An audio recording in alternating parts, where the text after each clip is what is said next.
గారికి మరొకసారి అందరి పక్షాలు ఒక కళాకారుడికి సన్మానం జరుగుతుంది. ప్రముఖ కవి అత్యధిక వయసు గల కాశీ ఈరంగి విశ్వనాథరావు గారిని వేదికగా ఆహ్వానిస్తున్నాం. 85 సంవత్సరాల వయసు. ఇప్పటి వరకు వారు కూర్చోవడం అనేది చాలా ఆనందించదగ్గ విషయం. కర్ణాటి రఘురాములు గౌడ్ గారు. మేము తొందరగా పిలుస్తాం, మీరు మాత్రం చిన్నగా రండి. రఘురాములు అన్నారు డబ్బులు ఫోటో అమరిగా కూర్చోవాల్సింది కాకూడదు. పొన్నం రాజయ్య గౌడ్ గారు.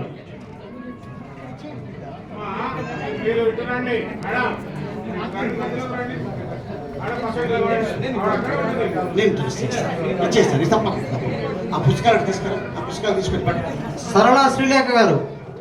ఆనందంతో అన్న కూర్చో బావ, మా బావగారు వచ్చినారు, వారు కూడా తీసుకోండి. దుశ్శాల కప్పండి, మీద కప్పండి. ఎంత మంచి దూరదర్శన్ డైరెక్టర్ గారు ఢిల్లీకి, అసలు దూరదర్శన్కి దగ్గరికి రాని